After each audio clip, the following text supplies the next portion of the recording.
I don't like my job, and I don't think I'm gonna go anymore. You're just not gonna go? Yeah, Won't you get fired? I don't know. But I really don't like it, and I'm not gonna go. So you're gonna quit? Nuh-uh, not really. I'm just gonna stop going.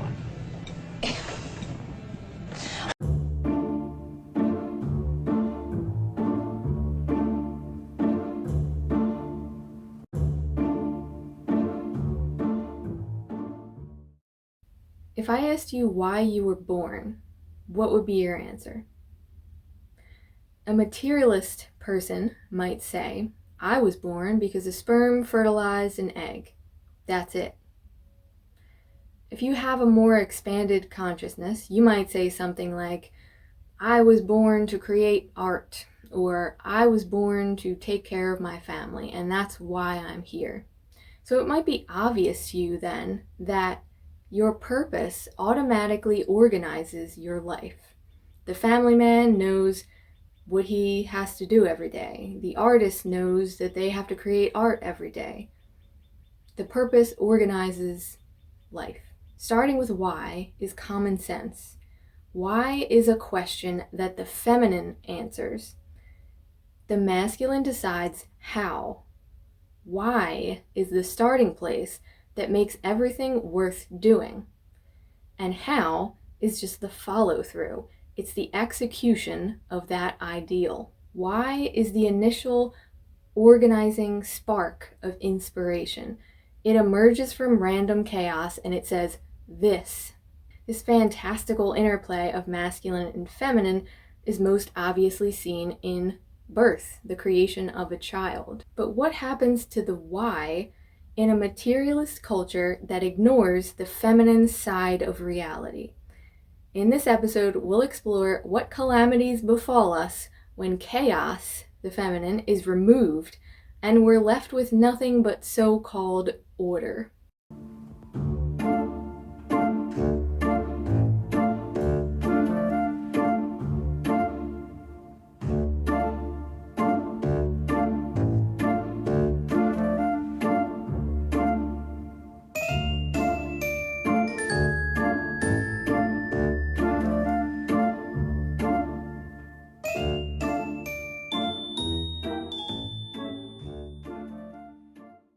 As we've discussed in past episodes, our culture is built on materialism, a hyper-logical ideology that dismisses all things yin.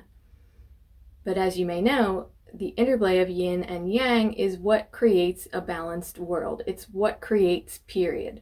When we have no values, no vision, no purpose, we are missing the most fundamental organizing element of our work, the why. Now, many would argue that work does have a why, and that why is money or control. Yes, but these are just substitutes for a real why. It essentially means there is no reason. The feminine principle, when working properly within someone, would never choose profit or control as the primary reason to do anything. It's simply not life-giving. It does not sustain life. The modern workplace shows us how embarrassing life becomes when we try to operate without the feminine principle and without a why, which determines not the quantity, but our quality of life. This is how we can have such complex, sophisticated systems that somehow don't really serve anyone at all, aka the entire Western world and all of its institutions. Many of the products we sell don't enhance anyone's life. They actually hinder us. In government, this excess of arbitrary rules is often known as red tape. Another symptom of what happens when we rely too heavily on the mind and not enough on the intuition. This place of chaos as the starting point for creation. So we have the how, we have all of the red tape and the technical details and the logical stuff, but because we have no grand, overarching, creative impulse to do it, it's more of a survival impulse, we can see that everything that's created is very clunky and it doesn't really fulfill its purpose because The purpose is sort of missing. The purpose is just money, control, survival, whatever. A woman's womb is the starting place for life, a place where all the critical assembly takes place, and without it, the human body can never function as a whole. Similarly, any worthwhile project must have at its core a sort of womb that unifies all associated activities. This fertile starting ground has nothing to do with the mind or the masculine, which comes later to do the how, to do its part. So it comes kind of as a secondary impulse. This is very important, so remember this. We start with the feminine and the masculine comes in after. We start with a why and then we move to the how. It's critical to understand that when the masculine and feminine work correctly together, whether in a human being or in an organization, there is flow. There is momentum. This initial spark of inspiration arises from the chaos and is then slowly and automatically organized and executed through the path of least resistance. There is nowhere this is demonstrated more beautifully than through work, or at least it should be. Now, for most of us, work dictates our daily lives. Unless you found a loophole, your job probably takes up most of your day. But anyone who's ever had a job, most jobs, can tell you that it was the most pointless, soul-deadening thing they ever spent their goddamn time on. Now, a materialist will tell you that that's just the way it is, but it's actually not naturally the way that it is. It's the way we've made it. Nothing in nature works like this. Only us in our industrialized society work like this. Our economic system has turned work into an embarrassing materialist nightmare. Think of all the legitimate work there is to do in the world that no one is doing, simply because no capitalist has bothered to create a paid position for it. This is what happens when our work is in service to the machine, aka it has no purpose. It has no feminine foundation, and thus it is not rooted in the creation of anything meaningful. Okay, so fun fact. What happens in a work environment that provides no intrinsic reward, aka the feminine, aka purpose, aka quality of life?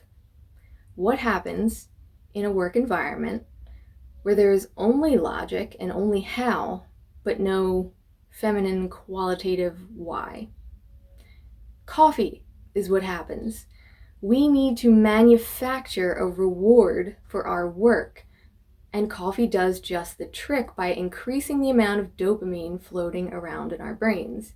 Another side effect or main effect of this lack of why, lack of purpose, is something a lot of people would refer to as late-stage capitalism, right?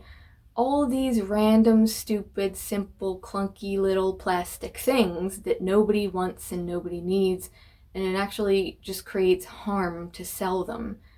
So it's like we're manufacturing a fake reason for this little item to exist. In this economic environment, busyness is worn like a badge of honor, and it gets you off the hook for everything. I'm just so busy, sorry I missed your baby shower, sorry I'm so busy. And the other person responds, oh, tell me about it, I totally understand. Busyness is a fetish. It's a fetish. It begs the question, busy with what? In the workplace, many are busy trying to automate everything so we can buy ourselves more time. Productivity hacks and apps are all the rage, but paradoxically, they give us more to do than ever. Have you ever bought or downloaded something to make your life easier only to find that it immediately made it more complicated?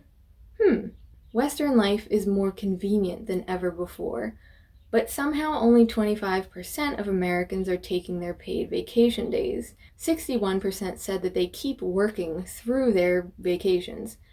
It seems that all of our hip productivity systems that are supposedly paving the way to an advanced future are backfiring completely. Many also cited worries about work as the main reason they failed to take paid vacations. We're not becoming more efficient, we're becoming more neurotic.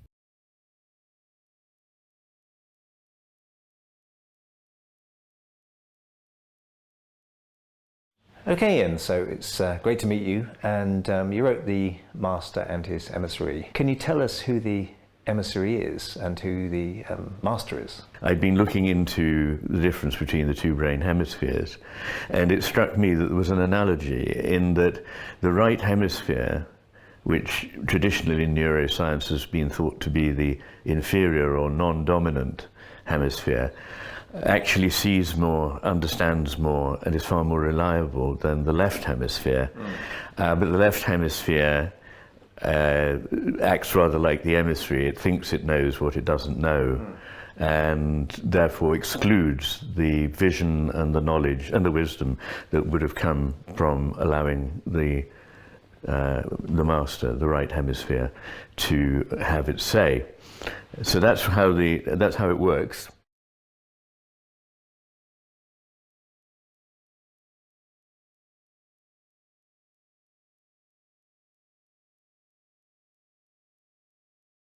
Now, unlike what many people will tell you, this trajectory of civilization is not driven by the clueless few on their soapboxes with their money. It's driven mostly by us. Each individual must find their own way out of this cultural imbalance, or if not escape, then begin restructuring it from the inside out. It is your dignity on the line. Do you want to spend your life laboring meaningfully toward higher ideals, your higher ideals? Or do you want to contribute to what Stephen Pressfield calls the bottom line of bullshit Inc.? Corporate creativity never actually seems creative because creativity is a feminine process. It is quite literally out of control, out of order. Women themselves tend to fit within corporate culture in one of two ways. One, they become like men to compete with men in masculine ways. Or two, they're employed as what has often been called emotional support animals. Their job is to continuously smooth over the fact that nothing is technically working. A perfect example of corporate meaninglessness is meetings. How often are meetings held when there is no genuine reason for the meeting? But it's not just what we do at work that lacks a why. Sometimes it's the position itself. The late great anthropologist and author David Graeber stumbled upon the phenomenon he calls bullshit jobs. Bullshit jobs I define as a job where even the person doing the job secretly believes the job really shouldn't exist. But nonetheless, part of the conditions of employment is that you have to pretend that it does. He marveled at the sheer number of people he'd meet who were working jobs that they were embarrassed to talk about. They were embarrassed to admit that they actually did nothing but pretend to work all day. Their jobs were whyless, devoid of any legitimate purpose. What Graeber also discovered is that the U.S. economy seems to promote these whyless jobs as a virtuous lifestyle. These vague admin positions are growing faster than any other sector of the economy. They're taking up people's lives for the vague purpose of stimulating the economy, code for serving the machine. What liberals love to call late-stage capitalism may actually just be the increasingly absurd conquest of profit with no why at all cost, and the loss of any real meaning behind the entire economic system. It lacks a why, it lacks a feminine force, and so it is death, not life. Today's world of corporate values and brand identity meetings is make-believe, it's posturing, it's the absence of being and the obsession with doing.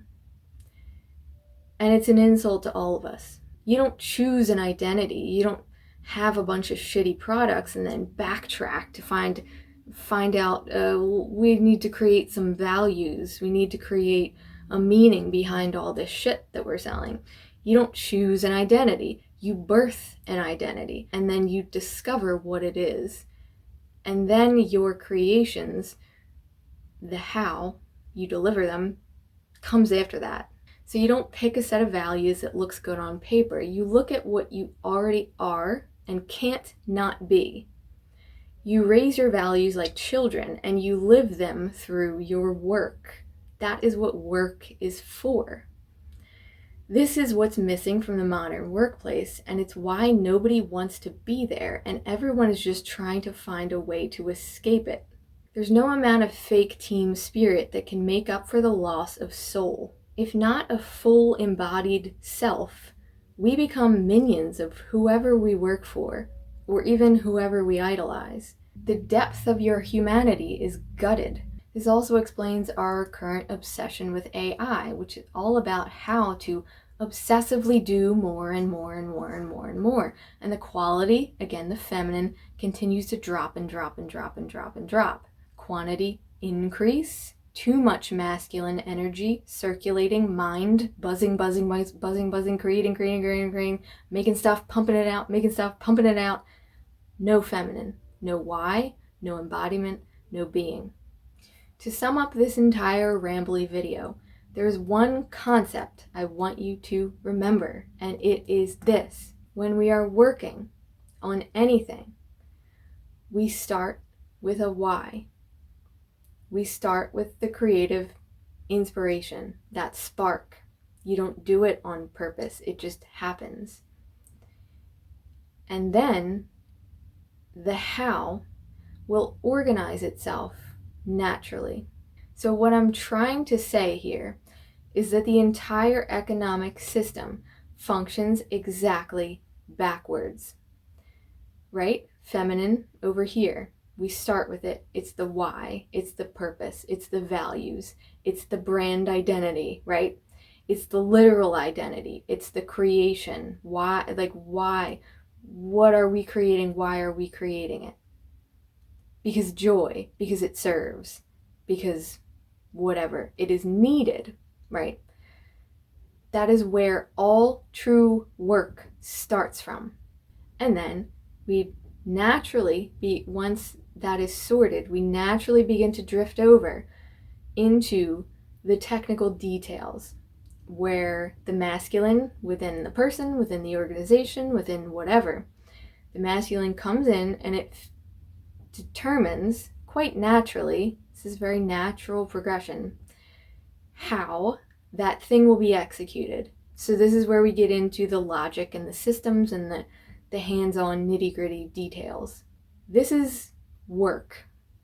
This is the structure and the anatomy of work, whether it's an individual or within an institution. This is not something that needs to be forced. So whether you're at work or whether you're just out in the world observing how institutions are run, how the education system functions, I want you to start to notice how things are being done exactly backwards.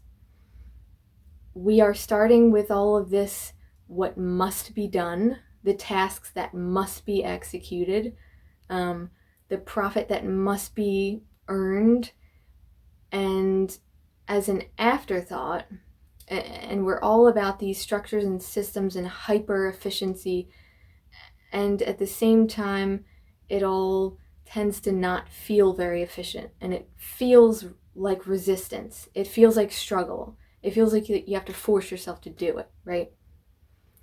And then as an afterthought, these companies and institutions come up with their why, their brand identity and their values and their the purpose and the team and the community and all this fluffy feminine stuff that it should have started with if it were to be legitimate. But because it's not legitimate work, it's not integrous, it's not work of integrity. And so we have to come up with the feminine as an afterthought, right? Same as in the school system, how art and music are always, or at least in many schools, kind of an afterthought. They're like at the end of the day on Friday, we might do some art and music, but all of the rest of the time we just do math and science. It's an afterthought. So in modern Western, and always, since the beginning, Western civilization, Western culture is about making the feminine an afterthought at best, or outlawing it at worst. So whatever work you are hoping to do or you're working on, whether it's a personal project or you're at work or whatever the hell you're doing, start with that feminine. Start with that creative spark, curiosity, creativity, meeting a need. There's some sort of purpose to be served here. There's some sort of ideal to aspire toward here. The best way to know that you are starting in the right place with your work is that you are inspired to do it, or that it feels creative, or that you're curious, or that you have a good idea, or that you just want to experiment with something. That's how you know your work is starting in the right place. And then as you go, it gets funneled over naturally to the masculine, which helps it take shape and become practical and orderly, and systems and routines and money, ideally. That's what comes second. So it's not a hierarchy. This is worse or better. It's the natural flow and order of reality. That's all.